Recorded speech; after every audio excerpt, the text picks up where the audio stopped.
Good evening. My name is Samantha Sanderson. I am Samantha Lavach, and currently we are Masters of Occupational Therapy students at Ohio State University. As Schweitzer Fellows, we implemented an adaptive yoga program entitled Mindfulness Yoga for adults with chronic mental illness at Southeast Inc., a community mental health agency in Columbus. Our project sought to increase physical and mental health, social participation, and community integration, three key aspects of mental health recovery. For those of you who don't know, recovery is a process of change which empowers individuals to improve their health and wellness, live a self-directed life, and strive to reach their full potential. And our participants did just that throughout the program. Our classes included a variety of levels of participation. Some members had physical limitations or needed different kinds of cues to be able to participate and understand directions. But every Tuesday we had fun and we really connected with each person. Now it's the end of the year and our program has grown substantially. We have 2 classes every week, one on a Tuesday at Southeast Inc. and one on a Friday at Yoga on High.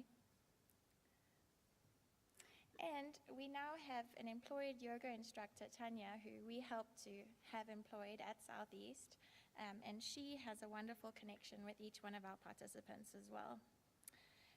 So the Friday classes are at Yoga on High, and each one of our participants has a unique opportunity to go to a place they wouldn't ordinarily go to, where they feel welcomed and accepted. So there were a number of wonderful experiences that Sam and I had with our clients from Southeast. One of the most memorable experiences this year included the best part of our project, obviously, our participants. Each class was an opportunity to get to know them just a little bit more, and it was refreshing to know that we were making a difference in their lives. One of our goals was social participation, and when I think about the importance of my own social connections, I think about the importance of my friends and my family, especially when I'm unsure of myself or I just need a little bit of extra help.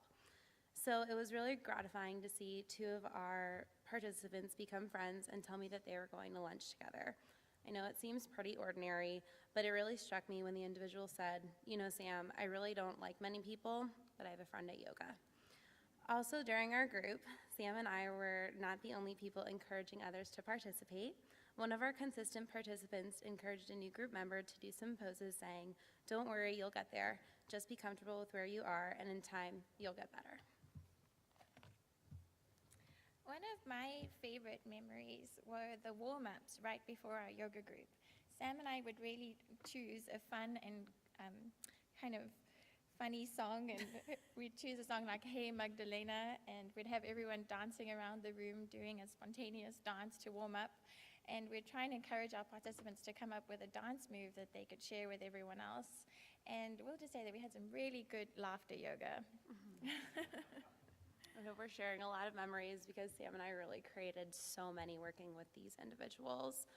So one of the other things that we did actually a few times was take a trip out to the park.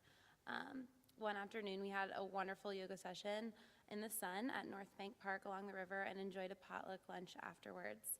We all felt relaxed and very peaceful, enjoying nature while chatting, laughing, and sharing food together. At the end of each yoga session, we do a pose called Savasana, which is called corpse pose. And basically, we lie back and we relax, and we just reap the rewards of our yoga practice. Well, usually there were 2 participants who would fall deep into deep, deep sleep and start snoring away, and this would have the rest of us in fits of giggles. I am going to miss that snoring very, very much. These participants have had such an important place in our lives over the past year, and they've made this year very meaningful and worthwhile for us. So this year, we have met several individuals who have been instrumental in helping us create the Mindfulness Yoga program. We want to thank particularly Lori Dines and Sandy Stevenson. They couldn't be here tonight, but they welcomed our program at Southeast Inc. We also want to thank Zach and Quentin, who were the leaders of the Momentum Fitness program, and they always helped us no matter what we needed, whether it was just carrying boxes up to the 5th floor or just passing out bus passes or whatever we needed. They were always there. And we want to thank our academic mentor, Monica Robinson. She always offered her guidance and support even when things were maybe falling apart, but she helped us rope back in and bring it back together and really made it be successful. We also want to thank our yoga instructor, Tanya. She came on initially as a volunteer, and she is staying on to continue the program. Tanya continues to volunteer her time. She created the donation-based community class at Yoga on High, especially for our participants, and we're immensely grateful for her generosity and her dedication to teaching yoga. And lastly, and not leastly, we want to thank our participants for showing up religiously each week and for sharing the joyfulness and positivity with us that made this year so enjoyable and meaningful for us both. Thank you.